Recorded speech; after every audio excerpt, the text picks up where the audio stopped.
Amis internautes, n'oubliez pas de liker, de vous abonner et de cliquer sur la note de notification pour ne rien rater.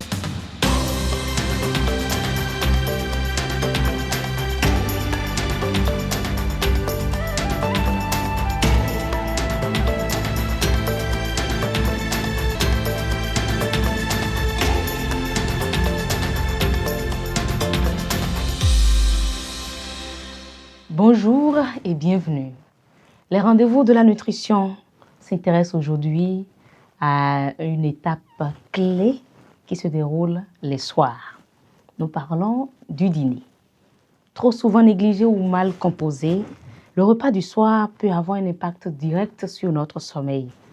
Nous sommes avec notre nutritionniste Christine Adjonou. Merci d'être là. Merci, madame. Le repas du soir, ce n'est pas à négliger. Malheureusement, on nous dit souvent qu'il faut petit déjeuner tel un roi, déjeuner tel un prince et dîner tel un esclave. Vous voyez déjà l'alimentation, l'assiette de l'esclave, à quoi ça ressemble. Lorsqu'on parle du dîner, le repas du soir, en réalité, c'est quoi? Merci, madame la journaliste. Nous parlons de 3 grands repas. Le petit déjeuner, le déjeuner et le dîner. Dans cette dynamique, vous convenez avec moi que le dîner est un repas important. Pourquoi? Parce que dans une journée, l'être humain a besoin d'une certaine quantité d'énergie pour pouvoir fonctionner et nous répartissons cette énergie sur toute la journée, notamment sur les 3 grands repas que je viens de citer. Pour ce faire, le dîner est un repas important et ceci vient alors compléter les besoins énergétiques de la journée et aussi les besoins en nutriments. Et donc, il est très important le dîner. C'est important, mais peut-il être sauté ou remplacé par une collation tout simplement? Avant de répondre à cette question, je dirais que tout à l'heure, à l'entame, vous aviez dit qu'au dîner, qu'il faut manger comme un esclave. Je ne dirais pas non, mais manger comme un esclave, nous devrons le comprendre dans le bon sens. C'est-à-dire? L'esclave a son plat qui est peut-être maigre et chétif, et on croit que c'est une mauvaise chose. Mais en réalité, l'esclave n'est pas allé dormir à jeun. Il a mangé, mais son plat n'est pas pour autant gras comme le prince ou bien le roi. Et donc, l'esclave, en prenant ce repas, va être rassasié, va bien se sentir, aura son bien-être et sera en bonne santé comparativement au prince et au roi. Alors, ainsi dit, nous allons donc répondre à la question qui est de savoir s'il faut sauter le dîner. Ou le remplacer simplement par une collation. Très bien. En temps réel, le dîner n'est pas un repas à sauter en temps normal, sauf en cas d'exception. Je dis ça parce que non seulement ça vient combler les besoins nutritionnels, mais aussi ça participe à bien dormir. Ça régule le sommeil. Quelqu'un qui ne dîne pas, je vous assure qu'il ne va pas bien dormir. Et donc, ce n'est pas un repas à sauter. Du tout pas alors. Mais plutôt, il peut être sauté ce dîner au cas où un médecin, par exemple, veut intervenir. Ok. Et il dit, écoutez, mon patient, je veux vous voir demain le ventre vide, l'estomac vide ou l'intestin vide. Ce sont les exceptions de façon dont vous parlez. exceptionnelle, nous pouvons sauter le dîner. Et on peut le remplacer par la collation. Au cas où déjà dans la journée, j'ai mangé comme un roi et un prince, je dois avoir à l'esprit que, écoutez, peut-être que j'ai déjà exagéré en termes de la quantité dont j'ai besoin dans la journée. Et là, je vais préférer prendre une petite collation pour pouvoir quand même rester équilibré dans la balance. Lorsqu'on voit un peu les apports nutritionnels courant la journée, vous avez dit les 3 repas sont importants. Tout à fait. comment pourrait-on faire cette répartition des apports nutritionnels durant la journée? Pour rester dans notre schéma de répartition, Oui. supposons si c'est 100% la quantité dont nous avions besoin dans la journée, nous pouvons déjà donner une part de 30% au petit déjeuner, toutes catégories confondues, que ce soit en termes d'apport de différentes catégories, 30% c'est déjà bon. Au déjeuner, nous allons apporter déjà jusqu'à 40% de l'apport journalier total. Et au dîner, restons à 25% parce que le dîner doit être un peu léger au déjeuner. Et toutefois, une part est réservée à la collation, à peine 5%, si on juge nécessaire la collation. Quels sont les aliments qu'on pourrait intégrer dans notre assiette Dans ce package, pour obtenir ces 25%? Il nous faut des aliments riches en glucides. Je donne en même temps quelques exemples que j'aime bien. La pâte, Oui. ou bien tout ce qui est céréales et Donc la tubercules. pâte est conseillée au soir? La pâte est conseillée, mais ça dépend. Ça dépend de la quantité qu'il nous faut. On va y arriver. Ok. Et donc, aliments riches en glucides, pour exemple la pâte de maïs ou bien le maïs sous toutes ses formes de transformation, tout ce qui est céréales, tout ce qui est tubercule apporte de la glucide. Donc, on peut prendre une partie. Donc, notre assiette est composée des apports des aliments glucidiques. Ensuite, on prend les aliments protéiques, notamment tout ce qui est viande maigre. Nous sommes le soir. Viande maigre, tout ce qui est légumineuse. Je veux parler de tout ce qui est haricots. Voilà. Je parle des œufs, tout ce qui est disponible. Mais donc, les œufs peuvent être consommés le soir, au coucher. Ça peut être consommé le soir. Si vous y adhérez, chaque organisme avec comment il fonctionne, ce qu'il accepte.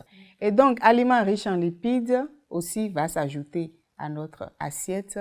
Je préfère les lipides d'origine végétale. On retrouve quoi, par exemple, dans ces lipides d'origine végétale? Un peu d'huile rouge, un peu d'huile d'arachide, voilà. Huile d'arachide. Et là, l'huile rouge naturelle. De coton, exactement. Et à tout ça, on y ajoute de l'eau potable, bien sûr. On ajoute de l'eau potable et également de fruits, mais en petite quantité parce que le fruit est sucré. Donc, le soir, on va vraiment en prendre en petite quantité. D'accord. Sans oublier les légumes. Et on ne doit pas passer notre assiette sans y mettre les légumes. Je récapitule, les aliments riches en glucides, en protéines, en lipides, en légumes et de l'eau potable, sans oublier un peu de fruits, si on en juge digne. D'accord. Nous allons faire de la pratique, des exemples concrets. Exactement. Avant de vous redonner la parole, ça va se faire juste après cette pause. Au cœur des marchés et des foyers béninois, l'alimentation est une clé essentielle pour la santé et le bien-être. Chaque jour, des familles se nourrissent de la richesse de notre terre. Dans nos écoles, l'ANAN veille à ce que chaque enfant reçoive un repas équilibré. Une nutrition saine soutient leur croissance, leur concentration et leur réussite scolaire. L'ANAN est présente dans les communautés pour coordonner les interventions de l'État au profit des couches vulnérables et pour promouvoir dans les familles la préparation de repas équilibrés et riches en nutriments. Agence nationale de l'alimentation et de la nutrition ANAN, comprendre pour agir en faveur de la nutrition. Alors, notre nutritionniste Christine Adjonou, nous sommes avec vous et on parle du dîner, ce repas du soir qui parfois semble être négligé. Mais de votre intervention tout à l'heure, ce n'est pas un repas à sauter, sauf cas de force majeure. Ça peut remplacer une collation. Mais c'est important, on doit dîner. Nous allons essayer de faire une pratique, un exemple concret de repas typiquement béninois au dîner. Pour exemple, béninois, ce que moi j'aime bien, Oui. J'ai la pâte de maïs qui est déjà glucide. J'ai ma pâte de maïs. J'ai ma sauce légumes communément appelé mens. Oui. Voilà. Quel que soit le mens. Quel que soit le mens. Je prépare ce mens avec une petite quantité d'huile rouge, huile de palme par exemple, et puis je mets mon poisson sec dedans. Je fais ma sauce, sans oublier la tomate, les oignons et puis les autres ingrédients, les assaisonnements. Et donc, mon repas est déjà complet. Et puis, j'y ajoute de l'eau potable. Et si j'ai envie de prendre un fruit, je prends juste une petite portion de fruit. Voilà. C'est déjà constitué pour le soir. Et c'est équilibré. Mais quel repas éviter le soir? Il faut éviter les repas lourds. Les gens vont se poser la question de savoir, mais la pâte, elle est lourde. Mais je n'ai jamais demandé à quelqu'un d'aller prendre un grand bol de pâte, non. Je voudrais simplement que le repas soit complet. On ne va pas se créer des carences en évitant certaines choses. Je prends une portion de pâte. Si c'était une grande quantité que je prenais à midi, par exemple, je prends juste une petite quantité le soir et je double cette portion de pâte par ma sauce. Donc, une part de pâte et 2 parts de légumes. Je dois éviter les aliments qui vont me constiper le soir. Je me connais et donc je dois travailler dans ce sens pour bien dormir. Les aliments riches en fibres. Si je dis riche en fibres, j'ai déjà mon légume qui est là. Donc, c'est pourquoi j'insiste sur la sauce mens légumes. Donc, c'est bien riche en fibres, c'est digeste, ça va me permettre de bien dormir. Moi, je vais peut-être leur proposer chaque jour son légume ou chaque soir son légume. On a tellement de légumes qu'on peut... On peut varier toute une semaine. On peut modeler tel qu'on le veut, tel qu'on le souhaite. On peut le manger à la quantité qu'on veut, d'autant plus que ça ne nous apporte pas grand-chose en termes de glucides qui va nous exposer à prendre du poids. Mais on nous parle également du trop gras, trop sucré à éviter les soirs. Mais Exactement. pourquoi? Trop gras, trop sucré, trop salé, il faut y ajouter. C'est un trio Qui fait pas bon ménage. Je me permets de dire un trio diabolique. C'est des tueurs silencieux. Il faut les éviter. Et donc, je peux faire mon repas sans y mettre du sel. Vous voyez? Déjà, vous avez d'abord parlé du poisson séché. Voilà. Si on met ça, déjà, on peut se passer du sel. Le poisson séché contient naturellement du sel. Même les légumes, si on les goûte, ça contient naturellement du sel. Et donc, en dehors des repas lourds, évitez le gras, le sucré, le salé les soirs. Alors, à quel moment de la journée faut-il dîner? Est-ce qu'il y a une heure précise pour prendre tous ces repas dont vous avez parlé tantôt? L'idéal, c'est de dîner tôt.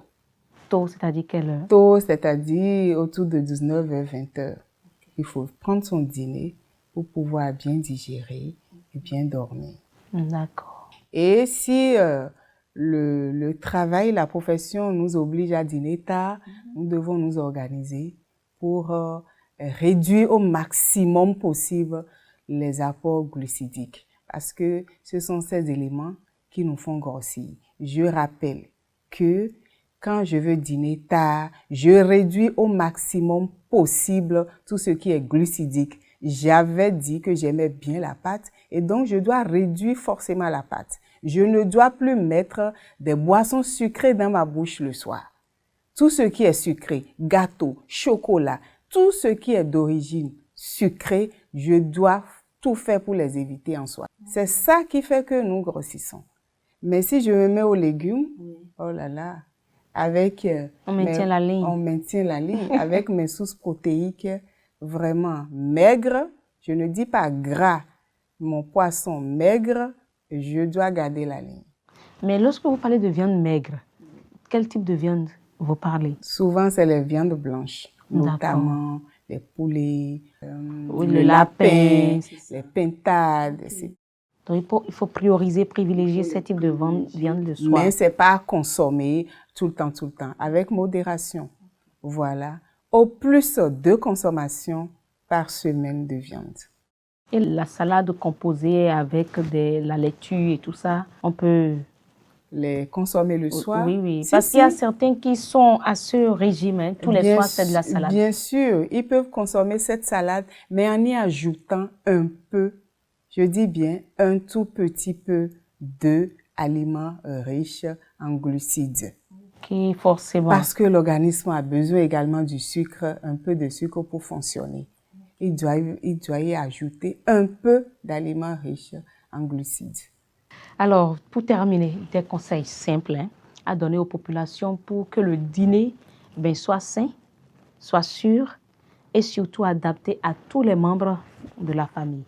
Comme conseil à donner, je dirais que le dîner est un repas important à ne pas rater. Le dîner est un repas important à bien composer. Composé en termes de sa légèreté en glucides, bien riche en protéines, bien riche en légumes et bien préparé avec toute l'hygiène qu'il doit y avoir autour et manger tôt et bien protéger le reste des aliments pour éviter les intoxications. Légumes parce que j'ai besoin des fibres pour pouvoir bien digérer et bien dormir. Voilà en quelques mots les conseils que nous pouvons donner à la population.